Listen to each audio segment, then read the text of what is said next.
Hello everyone, welcome back to talks Bhati channel.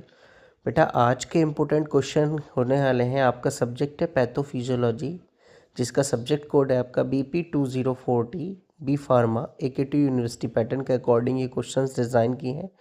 2026 में आने की पूरी प्रोबेबिलिटी है। ठीक है। सेक्शन ए जो कि attempt all 2 marks short questions होते हैं ये। ठीक है। इसमें पहला क्वेश्चन है आपका define necrosis and enumerate its type. Second question is differentiate between hypoxia and ischaemia. Third question is define acidosis and alkalosis. Next question define atrophy, hypertrophy and hyperplasia. Next classification various types of diabetes mellitus. Sixth question is classify various type of hepatitis. Next, list various types of anemia, define stroke, define cell injury and cell adaptation. Next, define homeostasis. Frequently asked बेटा इनकी तैयारी भी ज़रूर करना। List various types of angina pectoris. Write the causative organism of tuberculosis. Write the causative organism of leprosy. Define apoptosis. Define inflammation. Define neoplasm. Differentiate between grave disease and addiction disease. Next, define electrolyte imbalance. Define ulcer. Define asthma. ये जो आपको मैंने 20 question दिए हैं 2 marks के लिए, इनको तैयार करना। बहुत ज़्यादा पूछे जाएंगे बेटा इनमें से ही। सेक्शन बी के जो क्वेश्चन होते हैं वो 10 मार्क्स के होते हैं। देखिए कौन कौन से क्वेश्चन हैं 2026 में। पूरी संभावना इनकी आने की। Explain intrinsic and extrinsic pathway of apoptosis.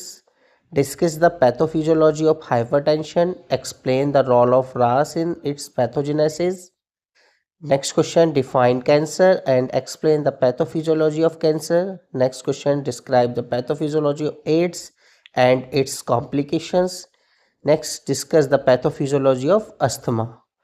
Frequently asked in questions की भी तैयारी जरूर करना। सिर्फ 10 क्वेश्चन दे रहा हूँ, 10 के 10 तैयार करोगे तो सारे क्वेश्चन जो भी है सेक्शन बी में 3 आएंगे, 2 के 2 करने की पूरी प्रोबेबिलिटी रहेगी कि एक भी नहीं छूटेगा। 20 नंबर में से कम भी कम ना 18-19 नंबर मिल जाएंगे। Describe the causes and steps involve in cell injury. Explain the aetiology of COPD.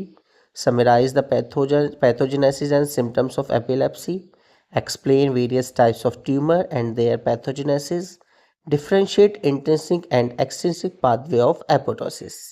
Section C बेटा 7 नंबर में पूछा जाता है, इसको करना भी बहुत ज़रूरत है। 35 नंबर का पूरा सेक्शन होता है, 5 क्वेश्चन करने होते हैं।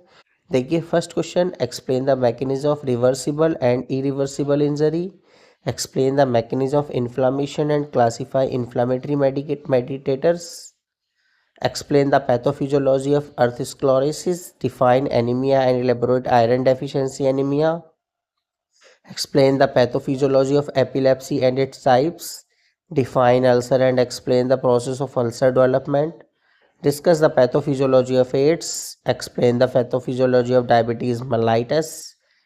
Next, explain the pathophysiology of tuberculosis. Differentiate rheumatoid arthritis and osteoarthritis. Explain the pathophysiology of osteoarthritis. Explain the pathophysiology of acute and chronic renal failure. Describe the development and progression of cancer. Discuss the pathophysiology of depression. Explain the etiology and prevention of peptic ulcer. These are the most important questions for section C.